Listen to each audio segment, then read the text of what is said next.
Party, अपना दल, Nishad party, Rajbhar party, राष्ट्रीय लोक दल के द्वारा समर्थित भारतीय जनता पार्टी की लोकप्रिय प्रत्याशी सम्माननीय श्रीमती स्मृति ईरानी जी, प्रदेश सरकार में मेरे सहयोगी मंत्री श्री मयंकेश्वर शरण सिंह जी, माननीय विधायक श्री सुरेश पासी जी, श्री अशोक कोरी जी, विधान परिषद सदस्य श्री शैलेंद्र प्रताप सिंह जी, जिलाध्यक्ष भारतीय जनता पार्टी श्री राम प्रसाद मिश्रा जी, अध्यक्ष जिला पंचायत अमेठी श्री राजेश अग्रहरी जी, पूर्व जिलाध्यक्ष श्री दुर्गेश त्रिपाठी जी, पूर्व विधायक चंद्र प्रकाश मिश्र जी, पूर्व विधायक श्री तेज भान सिंह जी, नगर पालिका गौरीगंज के अध्यक्ष श्रीमती रश्मि सिंह जी, जिला पंचायत की पूर्व सदस्य श्री मुकेश सिंह जी, पूर्व मंत्री श्री जंग बहादुर सिंह जी, पूर्व जिलाध्यक्ष श्री दयाशंकर यादव जी और गौरीगंज अमेठी लोकसभा क्षेत्र से जुड़े हुए सभी उपस्थित बहनों और भाइयों, इतिहास का सृजन करने वाले अमेठी लोकसभा क्षेत्र से जुड़े हुए आप सभी बहनों और भाइयों का मैं हृदय से अभिनंदन करता हूं, स्वागत करता हूं। बहनों और भाइयों, आपने 2019 में एक क्रांतिकारी निर्णय लिया और उस निर्णय की धमक न केवल लखनऊ में थी बल्कि दिल्ली में भी सुनाई दे रही थी। बहनों और भाइयों, जब निर्णय सही होता है तो परिणाम भी सही होते हैं। पहली बार अमेठी वासियों के द्वारा जो निर्णय लिया गया, उस निर्णय ने साबित किया कि नहीं, अमेठी वासी अब भारत के विकास के सारथी बनेंगे, पिछलक्कू नहीं बनेंगे। और मैं बधाई दूंगा सम्मान्य श्रीमती स्मृति ईरानी जी को। उन्होंने 5 वर्ष में जितना दौरा अमेठी लोकसभा क्षेत्र का किया, कांग्रेस की 4 पीढ़ियां उतना दौरा संयुक्त रूप से नहीं कर पाई थी। एक सजग और जागरूक जनप्रतिनिधि कैसे होना चाहिए, केंद्रीय मंत्री के अपने दायित्वों का निर्वहन करने, मंत्रालय के कार्यक्रमों से पूरे देश का भ्रमण करने के बाद मैं देखता था हर सप्ताह उनका दौरा अमेठी लोकसभा क्षेत्र के किसी न किसी विधानसभा क्षेत्र, किसी न किसी विकास खंड में, किसी न किसी गांव में और किसी नई योजना के साथ यहां पर देखने को मिलता था। बहनों और भाइयों, ये चीजें दिखाती हैं कि कैसे जब अच्छे जनप्रतिनिधि चुनते हैं तो परिणाम भी अच्छा ही आता है। और उसी अच्छे परिणाम के लिए एक बार फिर से आपसे अपील करने के लिए मैं आपके बीच आया हूं। बहनों और भाइयों, लोकसभा चुनाव के 3 चरण पूरे हो चुके हैं।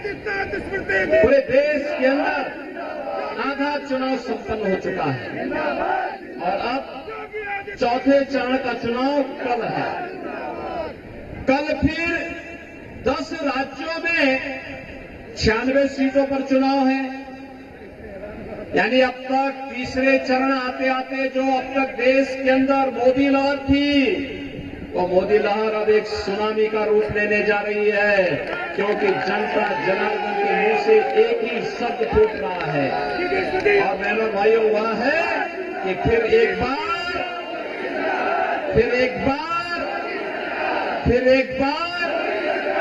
अब की बार ये 400 पार। जब हम 400 पार की बात करते हैं तो कांग्रेस और इंडी गठबंधन को चक्कर आने लगता है कि 400 पार कैसे होना है। बहनों और भाइयों, मैं आपसे बताना चाहता हूं, सबसे पहली बात कि कांग्रेस समर्थन के लिए, किसी भी पार्टी को समर्थन करने के लिए, पूरा बहुमत की सरकार बनाने के लिए 273 सीट चाहिए। कांग्रेस इतनी सीटों पर ही चुनाव नहीं लड़ पा रही पूरे देश के अंदर, तो क्या ये सरकार बनाएगी क्या? दूसरा है जो कांग्रेस मॉडल देना चाहती है, बहनों और भाइयों, उससे बचना।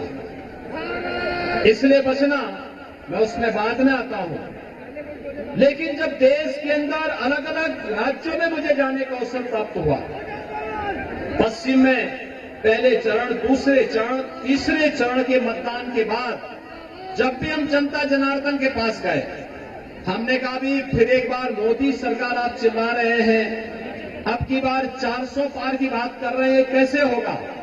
तो हर एक ओर से एक आवाज आती थी, और वो आवाज क्या आती थी? लोग एक ही बात कहते थे कि जो राम को लाए हैं, और ये तो अवध क्षेत्र है, अवध क्षेत्र के लिए तो एक नया बिहान है, एक नया सवेरा है। 500 वर्षों का इंतजार समाप्त हुआ है। अयोध्या में प्रभु रामलला विराजमान हुए हैं, और इसकी बधाई आप सबको, विशेष रूप से बधाई।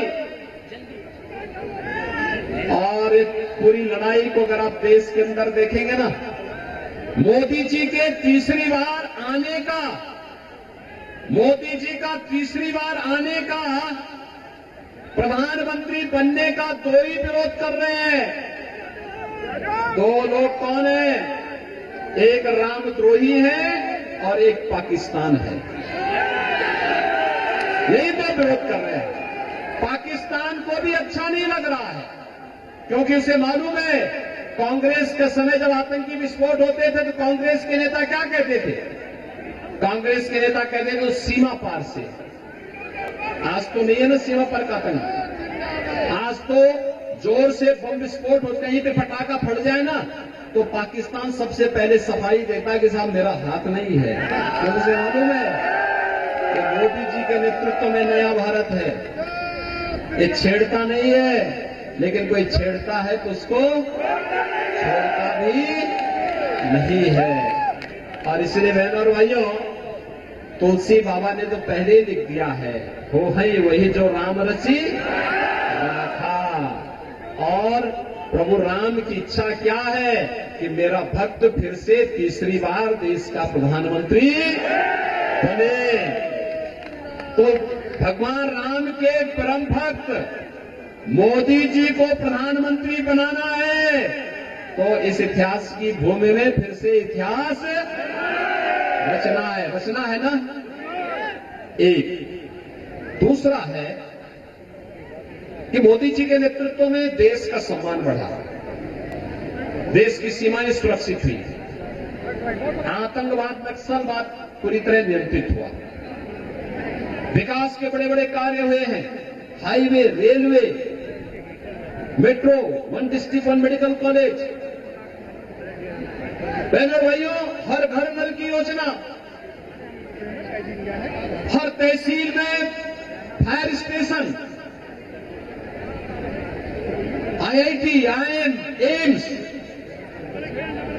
NIT, वर्ल्ड क्लास यूनिवर्सिटी बन रही है।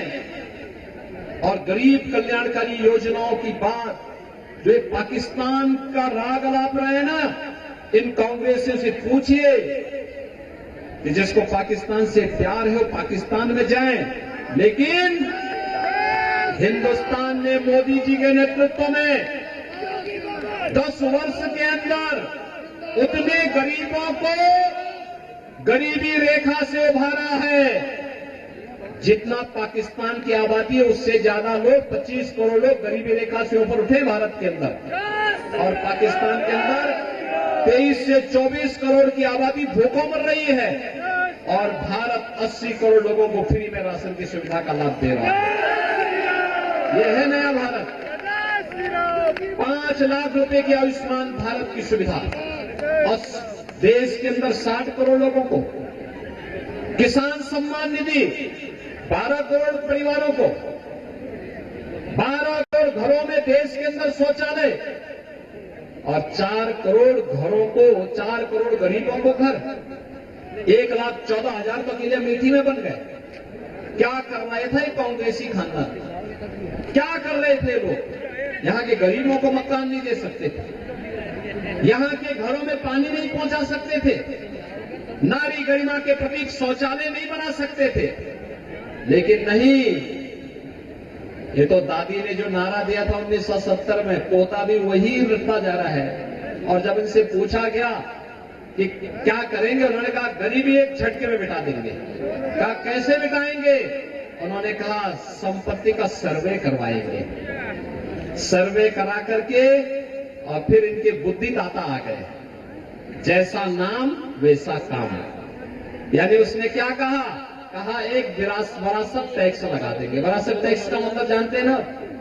आपके बाप दादों की, आपके पूर्वजों की जितनी जमीन और जितना भी मकान होगा, जितनी प्रॉपर्टी होगी, जितना जेवरात होगा, इसमें से आधे पर एक कांग्रेस के लोग जबरन कब्जा करने का प्रयास करेंगे। ये इनका विरासत टैक्स है। यानी अब इनके अंदर औरंगजेब की आत्मा भी घुस गई है, जो जजिया कर आप पे लगाना चाहती है।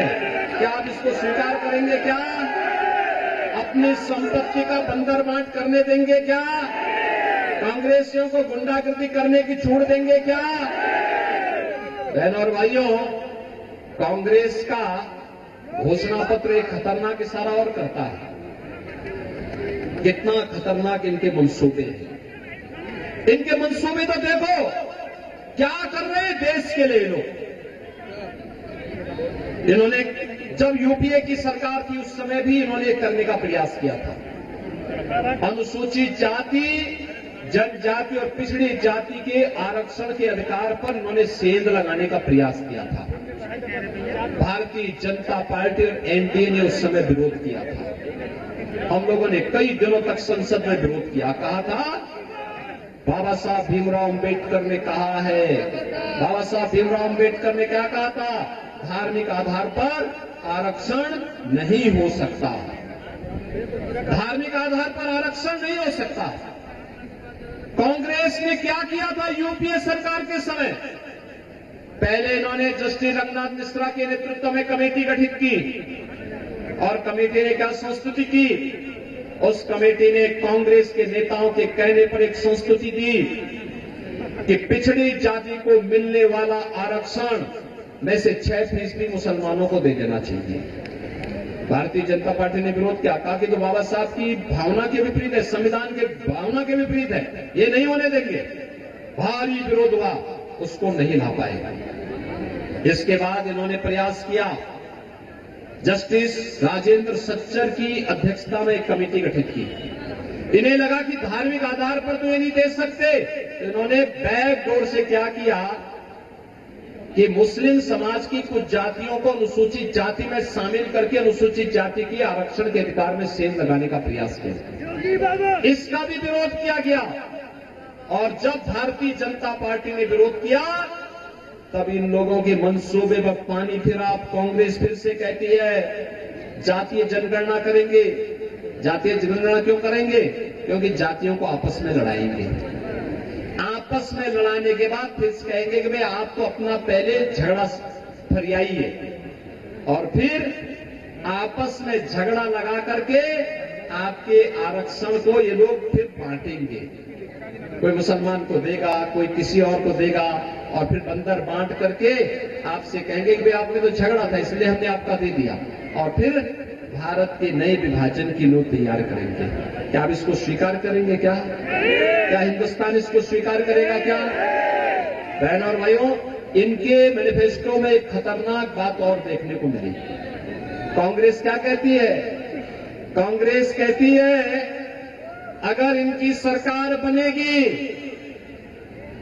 तो वह अल्पसंख्यकों की रुचि के अनुसार खान पान की स्वतंत्रता देंगे।